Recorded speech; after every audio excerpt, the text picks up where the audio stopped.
Bueno, estamos en el sector 6 de antecedentes de la guerra, o más bien antecedentes del conflicto armado salvadoreño que va de 1980 a 1992.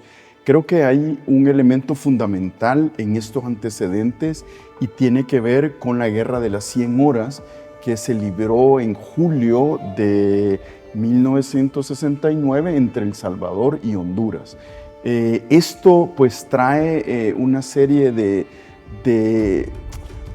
migración de salvadoreños que trabajaban en Honduras hacia El Salvador, obviamente porque son expulsados por esta misma guerra de las 100 horas y este conflicto. Esta pieza para mí es fundamental dentro de la exhibición, justamente por eso que decís, nos marca un momento de fractura social y económica en la región.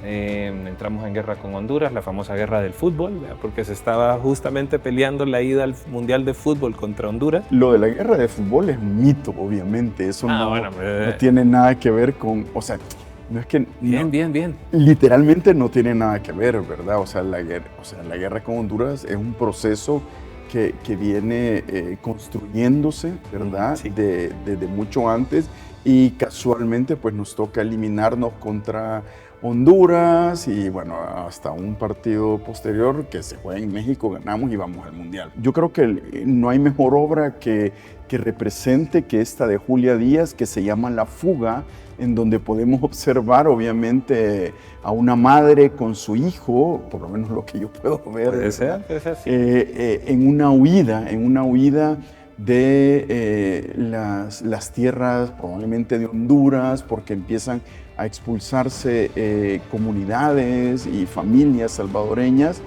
por este mismo conflicto que se vive de las 100 horas, del 14 de julio de 1969. Veníamos viendo un tema más geométrico, más naif, más realista o idealista, pero aquí hay un tema más expresivo.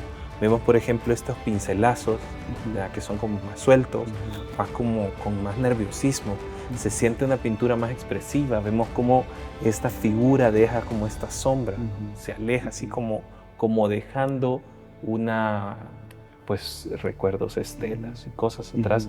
Hay un elemento fundamental que sucede con el rompimiento de relaciones entre El Salvador y Honduras después de la guerra de las 100 horas y que lo tienen aquí en la cédula, que es se corta el mercado común centroamericano, ¿verdad? Ese mercado común centroamericano pues se fragmenta allí y luego, bueno, nosotros empezamos a tener relaciones con Honduras formales hasta los años 80. En el caso de Inframundo Indígena de Armando Solís, en realidad es una pieza que está en la exhibición no solamente para evidenciar este vínculo continuo con estos elementos prehispánicos, sino también como esta expresividad y estos colores más oscuros y esta situación que se empieza a percibir dramática, la empezamos a reconocer en las obras de estos artistas. Es un rostro calavérico visto de lado que podría representar a Mictlantecutli, que es el dios, ¿verdad?, de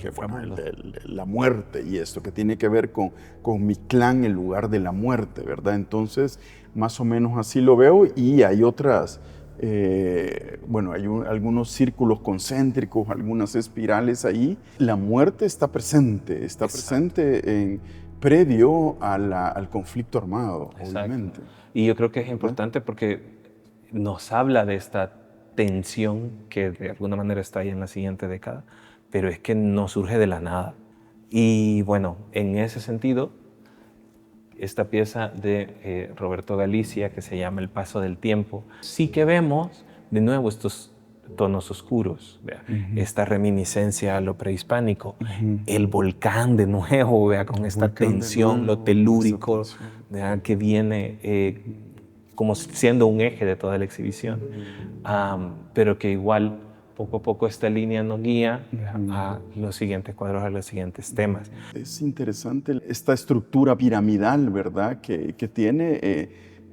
tiene una estructura, pero también tiene unas subestructuras. O sea, estamos viendo como esta subestructura, esto es posterior, ¿verdad? Y esto es como lo primero, ¿entendés? O podría ser al revés. Las estructuras son diferentes, ¿verdad? Aquí y aquí ya traen como una especie de talud.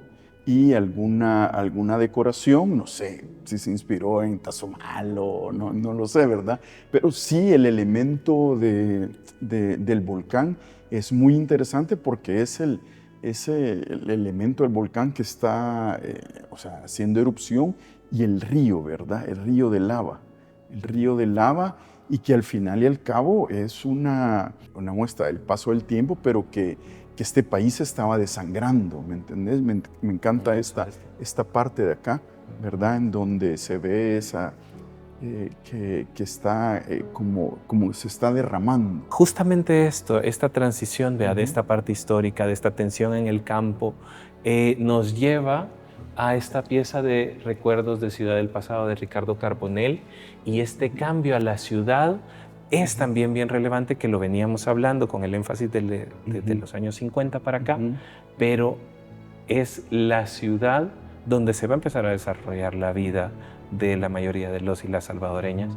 Y esto también es importante porque nos cambia la manera incluso de vernos y de reconocernos cultural, histórica, identitariamente. Sí, pero pues sí, esta transición, sí, del campo a la ciudad. Sí, este Carbonell de una visión urbana, ¿verdad? Urbana, de esa ciudad tan agrupada, viviendo unos junto con otros, Bien ¿verdad? acumulado, También junto. algunos espacios, no sé si serán plazas o algo que tendrá que ver por ahí, tal vez este es un edificio. Bueno, comencemos porque Ricardo Carbonell es arquitecto, entonces sí nos habla de su conocimiento de la ciudad. En Latinoamérica existen, bueno, desde el punto de vista sociológico, estos cinturones de miseria, que son cinturones de casas de gente con muchísimos menos recursos de lo que habitan ahí. Entonces, probablemente, no sé, estamos Pero demasiado. Esto es lo rico de la obra, que te permite hablar. Demasiado, porque yo podría estar viendo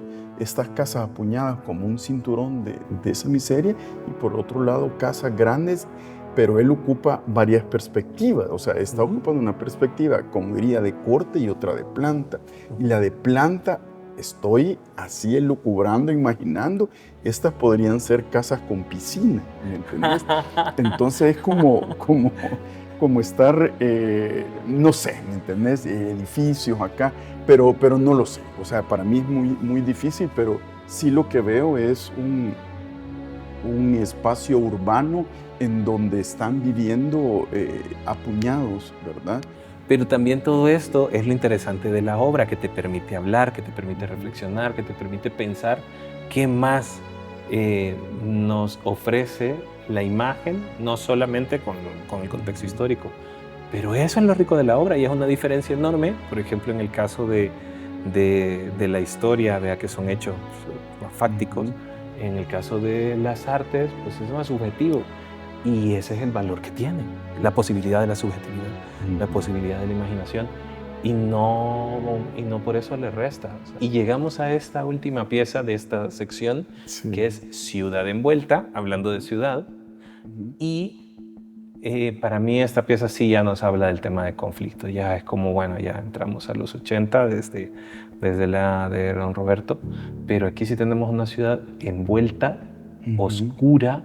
La gente se esconde, tenemos estos personajes acá, y otros que parecen que se alejan, ¿no? Porque vemos a estos personajes que van como de espaldas. Y esta sección completamente roja, que bien podría ser el campo o quizás un mar por las barcas que vemos ahí, pero un mar rojo. Y me parece bien interesante el tema de ciudad envuelta, que hace referencia también a esta frase coloquial, que estamos envueltos en líos, en problemas. Lo interesante es, como decís, o sea, esta ciudad envuelta, ¿verdad? Envuelta en un conflicto armado, envuelta en una gran problemática. Sí, lo que me parece ver es esta ciudad casi amurallada, o sea, de un San Salvador en cuando, si ustedes conocían a un San Salvador antes del conflicto armado, las casas no tenían muros, o sea, eran casas con o sea, con jardín abierto, así, ¿verdad?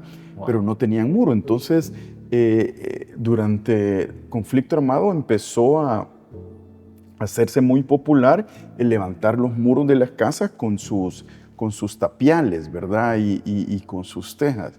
Siempre fuera de la ciudad envuelta, pues hay otros, ¿verdad? Hay otros que están excluidos y que no están protegidos también, ¿verdad? ¿No te parece que esto también recuerda un poco al Sí, volcán? sí, es un volcán, me parece un volcán. Es también otra sugerencia, ¿no? Tenemos el tema del mar a través de las barcas, la forma que nos recuerda un poco al volcán, este espacio rojo que recuerda un mar, la migración quizás. Y este espacio rojo es interesante porque es casi que los 3/4 del lienzo. Ternero. O sea, no es tan...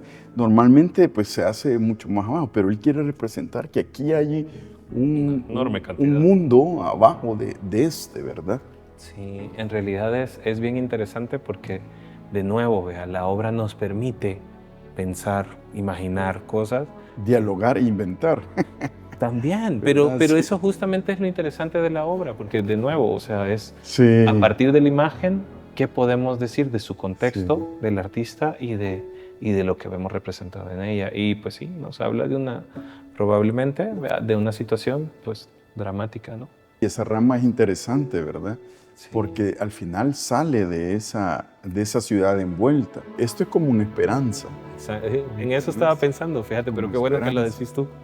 Sí, es que no se puede perder. Sí. Pero lo de los tapiales, por ejemplo, los muros, eso sí es algo que no lo había pensado. Y que bueno, también hace parte del momento histórico, pues. Claro, claro. Como se darán cuenta, la situación se va volviendo cada vez más tensa. Y poco a poco nos acercamos de lleno a la época de la guerra. Acompáñenos en el siguiente capítulo y vamos a ver qué es lo que hacen los artistas en ese momento. Vamos.